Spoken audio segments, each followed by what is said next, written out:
नमस्कार। दिन भर की बड़ी खबरों में आपका स्वागत है। मैं हूं शिवानी। आज की खबरों में बात होगी मंदिर मस्जिद विवादों पर सीजेआई खन्ना के फैसले से भाजपाइयों में पसरा मातम, नफरत जीवियों का दाना पानी बंद की। वहीं राहुल की नई चाल से योगी का किला धाराशाही, अखिलेश को भी घबराहट की। और मंत्रालय बंटवारे से ठीक पहले सड़क से मिले अजीत पवार, प्रेषण में फडणवीस की। इधर धनखड़ के बाद रिमांड पर एक और दिग्गज मोदी शाह के छूटे पसीने, चुपके से यह बिल पास की। साथ ही जानेंगे विदेश में गडकरी को क्यों छुपाना पड़ा मुंह की। वहीं अडानी के बचाव में उतरे सदगुरु प्रदीप मिश्रा की भी खुली पोल की। इसी के साथ आज दिन भर की सभी बड़ी और प्रमुख खबरों को जानेंगे विस्तार से। उससे पहले एक नजर सुर्खियों पर।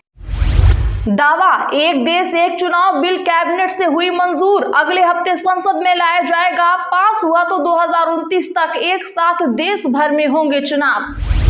सुप्रीम कोर्ट बोला मंदिर मस्जिद विवादों पर आदेश ना सुनाए अदालतें। मस्जिद दरगाहों के सर्वे का आदेश भी न दें, केंद्र से 4 हफ्ते में जवाब तलब। राहुल हाथरस दुष्कर्म पीड़िता के परिवार से मिले, 45 मिनट बातचीत की। पिता ने चिट्ठी लिखी थी, 4 साल से कैद में, सरकार ने कुछ नहीं किया। मोदी और शाह से मिले फडणवीस, महाराष्ट्र कैबिनेट का फार्मूला हुआ तय। पवार बोले 14 को शपथ लेंगे मंत्री, 5 दिसंबर को सीएम और डिप्टी सीएम ने ली थी शपथ। हमने कहा मणिपुर, उन्होंने करीना कपूर सोच लिया। कांग्रेस नेता पवन खेड़ा का प्रधानमंत्री पर तंज, कल कपूर फैमिली से मिले थे प्रधानमंत्री मोदी। सीतारमण बोली यूपीए में बैंक गांधी परिवार के दोस्तों के एटीएम थे। राहुल ने कहा था मोदी सरकार में सरकारी बैंक सिर्फ अमीरों का फाइनेंसर। शरद पवार को जन्मदिन की बधाई देने पहुंचे अजीत पवार, साथ में पत्नी प्रफुल्ल पटेल और छगन भुजबल भी थे। विदेश जाता हूं तो मुंह छुपाना पड़ता है, संसद में खड़े होकर जानिए क्यों बोले नितिन गडकरी। विदेशी फंडिंग केस में भीड़ ने मुफ्ती को एनआईए से छुड़ाया। छापे के बाद मस्जिद से अनाउंसमेंट, महिलाओं ने टीम को घेरा। झांसी की है ये घटना। महादेव सट्टा ऐप के प्रमोटर के साथ पंडित प्रदीप मिश्रा, दुबई बुलाकर कराई कथा। भूपेश बोले डबल इंजन का हाथ महादेव ऐप के साथ। किसान नेता डल्लेवाल ने खून से प्रधानमंत्री को लिखा लेटर, कहा वादे पूरे करो, नहीं तो जान गई तो जिम्मेदारी आपकी होगी। 16 दिनों से मरण व्रत पर हैं। अमित शाह के पास बैठे फडणवीस ने एकनाथ शिंदे को लगाया फोन, नाराज नेता से जानिए क्या हुई बातचीत। नौकरी देने वाले राजनीतिक जंग में न घसीटे जाएं, अडानी मुद्दे पर बोले जगत गुरु जग्गी वासुदेव। पटियाला निकाय चुनाव में नामांकन के दौरान उम्मीदवारों की फाइलें छीनी, भाजपा नेता भड़के। कांग्रेस बोली अंदर जाने नहीं दिया, मौके पर पहुंची पुलिस। केंद्रीय मंत्री रिजिजू के खिलाफ विशेषाधिकार हनन प्रस्ताव हुआ पेश, 60 विपक्षी सांसदों ने किए हस्ताक्षर। ममता को आगे कर लालू ने कांग्रेस पर बनाया प्रेशर, 2025 की सीट शेयरिंग में बैकफुट पर रखने का प्लान। एक्सपर्ट बोले आरजेडी और वाम दल मजबूती से लड़ेंगे। झारखंड विधानसभा के विशेष सत्र का आज रहा आखिरी दिन, बोले हेमंत सीएम यह राज्यपाल का अभिभाषण नहीं बल्कि सरकार का श्वेत पत्र है। सीएम हेमंत ने बनाया कानून, हाई कोर्ट ने लगाई रोक। झारखंड में निजी कंपनियों में 75% नौकरी स्थानीय लोगों को देने का था कानून। दिल्ली सरकार महिलाओं को हर महीने 1000 रुपए देगी। महिला सम्मान योजना आज से ही लागू, केजरीवाल का ऐलान। चुनाव बाद 2100 देंगे। देश बिकने नहीं देंगे, अडानी मुद्दे पर संसद के अंदर तख्तियां लेकर पहुंचे विपक्षी नेता। सदन में समान अवसर नहीं देने वालों को इतिहास माफ नहीं करेगा, धनखड़ पर कपिल सिब्बल का निशाना। चलिए अब जानते हैं बड़ी और प्रमुख खबरों को विस्तार से। उससे पहले वीडियो को लाइक करें, साथ ही खबरों को आखिर तक जरूर देखें। सुप्रीम कोर्ट बोला मंदिर और मस्जिद विवादों पर आदेश ना सुनाए अदालतें। मस्जिद और दरगाहों के सर्वे का आदेश भी न दें, केंद्र से 4 हफ्ते में मांगा जवाब। दरअसल बता दें कि सुप्रीम कोर्ट ने आज पूजा स्थल कानून की संवैधानिकता को चुनौती देने वाली याचिकाओं पर केंद्र सरकार से 4 हफ्ते में अपना पक्ष रखने को कहा है। सीजेआई ने कहा, जब तक हम इस मामले पर सुनवाई कर रहे हैं तब तक देश में धार्मिक स्थलों को लेकर कोई नया मामला दाखिल नहीं किया जाएगा। जो केस पेंडिंग है कोर्ट फाइनल ऑर्डर नहीं देंगे। एक्ट के खिलाफ CPIM, Indian Muslim League, NCP Sharad Pawar, RJD MP Manoj Kumar Jha समेत 6 पार्टियों ने याचिका लगाई है। CJI Sanjiv Khanna, justice PV Sanjay Kumar और जस्टिस केवी विश्वनाथन की स्पेशल बेंच मामले की सुनवाई कर रही है। दावा, एक देश एक चुनाव बिल कैबिनेट से हुआ मंजूर, अगले हफ्ते संसद में लाया जाएगा। पास हुआ तो 2029 तक एक साथ देश भर में होंगे चुनाव। जी हां, बता दें कि केंद्रीय कैबिनेट से आज एक देश एक चुनाव लागू करने के विधेयक को मंजूरी मिल गई है। न्यूज एजेंसी पीटीआई ने सूत्रों के हवाले से यह खबर दी है। इसमें कहा गया है कि अगले हफ्ते बिल को संसद में पेश किया जा सकता है। सरकार इस बिल पर आम सहमति बनाना चाहती है, लिहाजा संसद से बिल को चर्चा के लिए ज्वाइंट पार्लियामेंट कमेटी के पास भेजा जाएगा। जेपीसी इस बिल पर सभी राजनीतिक दलों के प्रतिनिधियों के साथ चर्चा करेगी। बता दें कि सितंबर में सरकार ने इसके लिए बनाई गई हाई लेवल कमेटी की सिफारिशों को मंजूरी दी थी, जिसमें लोकसभा, राज्य विधानसभा और स्थानीय निकाय चुनावों को चरणबद्ध तरीके से एक साथ कराने का प्रस्ताव था।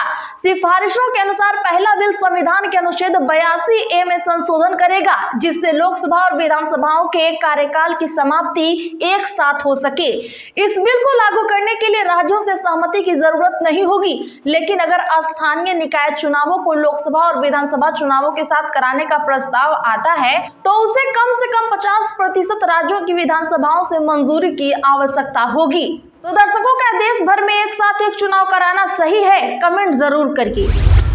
राहुल हाथरस पीड़ित के परिवार से मिले, 45 मिनट बातचीत की। पिता ने चिट्ठी लिखी थी, 4 साल से कैद में और सरकार ने कुछ नहीं किया। बता दें कि कांग्रेस नेता राहुल गांधी आज हाथरस में दुष्कर्म पीड़िता के परिवार से मिले। उन्होंने 45 मिनट तक परिवार से बातचीत की। राहुल ने अचानक दौरे का प्लान बनाया और सुबह 7 बजे दिल्ली से हाथरस के लिए निकले।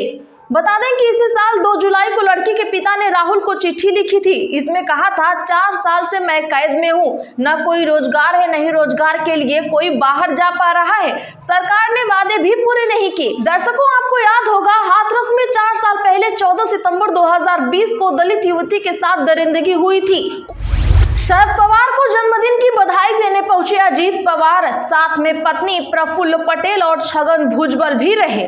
जी हां, बता दें कि आज रांकपा एसपी प्रमुख शरद पवार अपना 50वां जन्मदिन मना रहे हैं। महाराष्ट्र के उप मुख्यमंत्री और रांकपा प्रमुख अजीत पवार भी उन्हें जन्मदिन की बधाई देने के लिए उनके आवास पर पहुंचे। बता दें कि शरद पवार इन दिनों दिल्ली में है। महाराष्ट्र कैबिनेट के विस्तार पर चर्चा के लिए मुख्यमंत्री देवेंद्र फडणवीस के साथ उप मुख्यमंत्री अजीत पवार भी फिलहाल दिल्ली में ही उपस्थित हैं। कहा जा रहा है कि मंत्रालय बंटवारे से ठीक पहले फडणवीस और अमित शाह पर दबाव बनाया जा सके, इसीलिए वो चाचा शरद पवार को बधाई देने पहुंचे थे। आपको क्या लगता है? कमेंट जरूर करिए। गडकरी बोले, वर्ल्ड कॉन्फ्रेंस में मैं मुंह छिपा लेता हूं, दुनिया में सड़क घटनाओं का सबसे गंदा रिकॉर्ड हमारा। बता दें कि केंद्रीय सड़क परिवहन मंत्री नितिन गडकरी ने आज कहा कि जब भी मैं किसी अंतर्राष्ट्रीय कॉन्फ्रेंस में शामिल होने के लिए जाता हूं और वहां सड़क घटनाओं को लेकर बात होती है तो मैं अपना मुंह छिपाने की पूरी कोशिश करता हूं। लोकसभा में सड़क घटनाओं पर चर्चा के दौरान गडकरी ने कहा कि दुनिया में सड़क घटनाओं को लेकर सबसे खराब रिकॉर्ड हमारा है।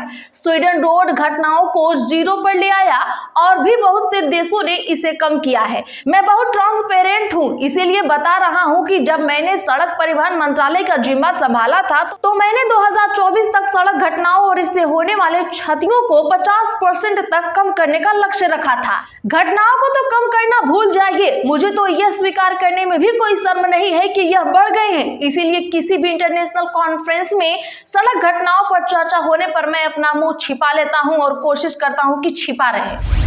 नौकरी देने वाले राजनीतिक जंग में न घसीटे जाएं, अडानी मुद्दे पर बोले सदगुरु जग्गी वासुदेव। बता दें कि संसद के शीत सत्र में लगातार जारी हंगामे के बीच आज सदगुरु जग्गी वासुदेव की भी टिप्पणी आई। उनका कहना है कि संसद को जंग का मैदान नहीं बनाना चाहिए और वहां चर्चा होनी चाहिए। उन्होंने एक्स पर लिखा कि यह दिल दुखाने वाला है कि भारत की संसद में लगातार हंगामा जारी है, खास तौर पर तब जब हम पूरी दुनिया को लोकतंत्र की राह दिखाते हैं और हमें एक उम्मीद की तरह देखा जाता है। भारत में संपदा तैयार करने वालों और नौकरी देने वालों को राजनीतिक संघर्ष में नहीं घसीटना चाहिए। वे राजनीतिक वाद विवाद का हिस्सा नहीं होने चाहिए।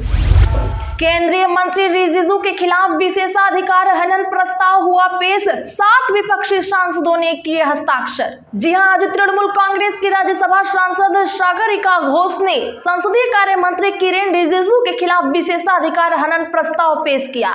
उच्च सदन में विपक्षी नेताओं के खिलाफ कथित अपमानजनक टिप्पणी करने के मामले में यह विशेषाधिकार प्रस्ताव लाया गया है। मीडिया रिपोर्ट्स के अनुसार इस विशेषाधिकार प्रस्ताव को 60 विपक्षी नेताओं का समर्थन मिला है और इन विपक्षी सांसदों ने इस प्रस्ताव पर हस्ताक्षर भी कर दिए हैं। टीएमसी सांसद सागरिका घोष ने कहा कि कल सदन में विपक्ष को संबोधित करते हुए किरेन रिजिजू ने कहा कि आप सभी इस सदन में रहने योग्य नहीं है। टीएमसी सांसद सागरिका घोष ने कहा कि कल सदन में विपक्ष को संबोधित करते हुए किरेन रिजिजू ने कहा कि आप सभी इस सदन में रहने के योग्य नहीं है। संसदीय कार्य मंत्री को सदन को सुचारू रूप से चलाने पर फोकस करना चाहिए, लेकिन वे इसके बजाय बार बार विपक्ष का अपमान कर रहे हैं।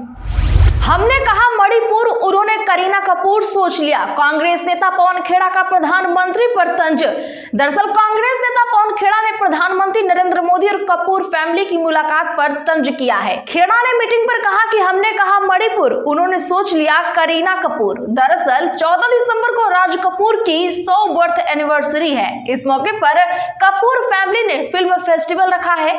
उन्होंने प्रधानमंत्री को भी आमंत्रित किया है। इसी सिलसिले में रणबीर कपूर, आलिया भट्ट, करीना कपूर, सैफ अली खान, नीतू कपूर, करिश्मा और रिधिमा के साथ साथ कपूर परिवार के अन्य सदस्यों ने प्रधानमंत्री नरेंद्र मोदी से मुलाकात की थी। दरअसल कांग्रेस प्रधानमंत्री से लगातार मणिपुर जाने की मांग कर रही है। कांग्रेस का आरोप है कि पीएम हर जगह जाते हैं लेकिन मणिपुर जाने से बचते हैं। तो आज के लिए बस इतना ही। ऐसी ही बड़ी खबरों के लिए चैनल सब्सक्राइब करें, बगल में घंटी के निशान को भी जरूर दबा लें, वीडियो को लाइक शेयर कर हमारा सपोर्ट जरूर करें।